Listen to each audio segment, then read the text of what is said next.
कुछ बरस पहले एक फ़िल्म आई थी जिस फिल्म का नाम था नायक। नायक में एक हीरो था, नायक था, होता ही है, जो अनिल कपूर द्वारा अभिनीत थी। वो एक पत्रकार होता है और मुख्यमंत्री से सवाल जवाब करता है और मुख्यमंत्री उसे एक दिन मुख्यमंत्री बनने की चुनौती देता है और वो एक दिन में ही धड़ाधड़ फैसले लेता है और भ्रष्टाचार पर नियंत्रित कर देता है। जनता की मांग पर वो राजनीति में कूद जाता है और सीएम बन जाता है और भ्रष्टाचारियों के ऊपर कड़ी कार्रवाई करता है और भ्रष्टाचार खत्म कर देता है। ये तो थी फिल्मी कहानी। हुआ यूँ कि अरविंद केजरीवाल राजनीति में आए, लोगों को लगा कि वो तो रियल लाइफ का हीरो था, ये तो रियल लाइफ का हीरो है। जनता को बहुत उम्मीद जग गई।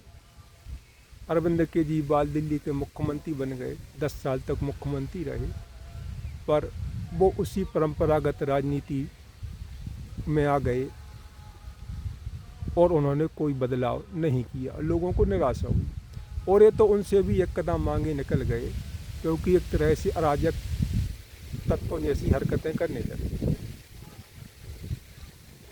और एक उदाहरण मैं देता हूँ आपको। इन्होंने शीला दीक्षित पर गंभीर आरोप लगाए कि उन्होंने कॉमनवेल्थ के खेलों के आयोजन में बहुत घोटाले किए। 10 साल सीएम रहे, उसके बाद भी शीला दीक्षित के खिलाफ कोई सबूत नहीं जुटा सके और खुद भी शराब घोटाले में फंस गए और विक्टिम कार्ड खेलने लगे अन्य नेताओं की तरह कि हमें तो फंसाया गया है। अब कुछ लोग कहेंगे अरविंद केजरीवाल तो महत्वाकांक्षी थे, वो भ्रष्ट थे, वो प्रधानमंत्री बनने की लालसा पाले हुए थे, अपनी सत्ता का विस्तार करना चाहते थे। पर यह हुआ नीयत पर सवाल उठाना। अब आप भी विचार करिए, मैं भी विचार करता हूँ कि पिछले 70-75 सालों में कोई भी एक नेता ऐसा नहीं हुआ, कोई भी एक सीएम ऐसा नहीं हुआ जो वाकई में ईमानदार हो।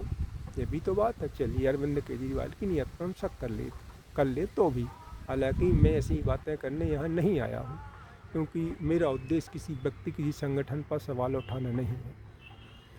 तो दोष किसका है? दोष है हमारे सिस्टम का। सिस्टम ही ऐसा है कि प्रधानमंत्री हो या मुख्यमंत्री, इसकी 80% ऊर्जा तो अपनी कुर्सी बचाने में ही खर्च हो जाती है, क्योंकि इसके गर्दन पर तलवार लटकती रहती है कि उसकी कुर्सी कभी भी जा सकती है। और होता भी यही है। हमारे देश में अगर मुख्यमंत्री, प्रधानमंत्री कुर्सी सुरक्षित है तो 3 कारणों से है। या तो वो कांग्रेस है, जहाँ गांधी नेहरू परिवार की तानाशाही कही एक तरह से बिल्कुल पूरी तरह से कब्जा है। जो भी होगा उनकी मर्जी के बिना पत्ता भी नहीं हिलता था। पहले ऐसा था, इंदिरा गांधी, राजीव गांधी के समय में तक चलता रहा ऐसा। अब थोड़ा स्थिति बिगड़ गई है और सत्ता से ही बाहर है कांग्रेस। दूसरा, भारतीय जनता पार्टी को ही ले लीजिए तो यहाँ संघ परिवार का डंडा है और उस डंडे के कारण ही थोड़ा अनुशासन बना रहता है, तब भी यहाँ विद्रोह हो जाता है। गुजरात में हुआ था केशुभाई पटेल के समय में कि नरेंद्र मोदी को दिल्ली से भेजा गया था मुख्यमंत्री बनाकर। यहाँ मध्य प्रदेश में भी हुआ था, काफ़ी खींचातान मच गई थी तो शिवराज सिंह चौहान को भेजा गया था, क्योंकि यहाँ इतने दावेदार हो गए थे मुख्यमंत्री के, इस पार्टी के लिए बड़ा धर्म संकट खड़ा हो गया था। और होता यही है कि हमेशा मुख्यमंत्री इतने सब होने के बावजूद भी दबाव में बना रहता है। और जिन पार्टियों में ये 3 तंत्र नहीं है उनका तो हाल बुरा होता है, पार्टियां टूट के बिखर जाती हैं। अच्छा, तीसरा मैं तो भूल ही गया, वो तीसरा बता। या परिवार विशेष की पार्टी, समाजवादी पार्टी, मुलायम सिंह की पार्टी, फिर मुलायम सिंह के परिवार की पार्टी, लालू की पार्टी, ममता बनर्जी की पार्टी, ये परिवार विशेष की पार्टियां हैं।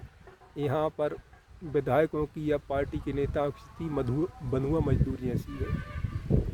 तो ये स्थिति है, तो इसमें दोष है हमारे सिस्टम का, क्योंकि हमारे यहाँ जो संसदीय लोकतंत्र है वो भारत की ज़रूरत नहीं था। हमारे देश में अमेरिका की तरह राष्ट्रपति या राज्यपाल होने चाहिए, जैसे वहाँ गवर्नर होता है, प्रेसिडेंट होता है, वो शांति से अपना कार्यकाल पूरा करता है, उसे कोई हटा नहीं सकता, वो जनता द्वारा चुना जाता है। हालांकि उसकी जटिल है, मैं उस पर बात करना नहीं चाहता। पर हालांकि मेरा उद्देश्य सिस्टम का सवाल उठाना, तो हमारा दोष हमारे सिस्टम का है। हमने ब्रिटेन का लोकतंत्र भले ही अपना लिया हो, लेकिन वहाँ जिस काम को करने में 800 साल लग गए, वहाँ से हमने अपनी शुरुआत की। तो वहाँ का लोकतंत्र संस्कारी है, वहाँ राजा है, यहाँ तो राजाओं के बिल राजा के बेलगाम मंत्री हैं, जिन्होंने मुख्यमंत्री प्रधानमंत्री को एक खेल बना लिया गया है। आप कल्पना कीजिए कि यहाँ उतनी पार्टियां हैं जितने ब्रिटेन में नेता हैं। इतनी विकट हो गई यहाँ के हर नेता की अपनी पार्टी है, और जिन पार्टियों में नियंत्रण नहीं हुआ वो टूट के बिखर गई। एक पार्टी का नाम मैं आपको बताता हूँ, जिसको शायद आपको याद नहीं होगा, वो थी सोशलिस्ट पार्टी। उस पर का कोई किसी परिवार विशेष का नियंत्रण था, ना ही भारतीय जनता पार्टी की तरह किसी बाहरी संगठन का अनुशासन का डंडा था, तो टूट के बिखर गई। फिर दूसरी भारतीय जनता पार्टी टूट कर बिखर गई। उस पर भी कोई कंट्रोल करने वाला कोई परिवार या तंत्र नहीं था। सरकारों को भी आप ले लीजिए, तो सरकारें भी इसी तरह से कार्यकाल पूरा नहीं कर पाई। जनता पार्टी की सरकार पूरा कार्यकाल नहीं कर पाई, तो जनता दल की सरकार बनी। तो सबसे बड़ा दोष है हमारे सिस्टम का।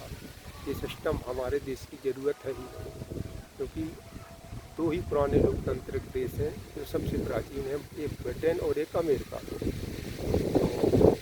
ब्रिटेन में राजा था, इसलिए वहाँ प्रधानमंत्री का पद से छिन्न किया गया, और अमेरिका में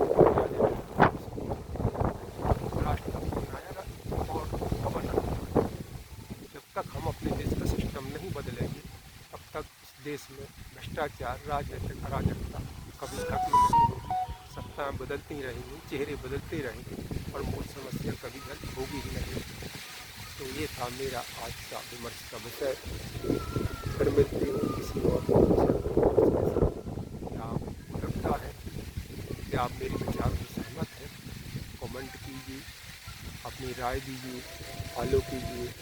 क्या हमारे देश में ऐसा बदलाव हो पाएगा? क्या यही बदलाव के अलावा कोई और विकल्प है जो हमारे देश में भ्रष्टाचार और राजनीतिक अराजकता से हमारे देश को मुक्ति दिला सके? तो मिलते हैं किसी और विषय पर विमर्श के साथ।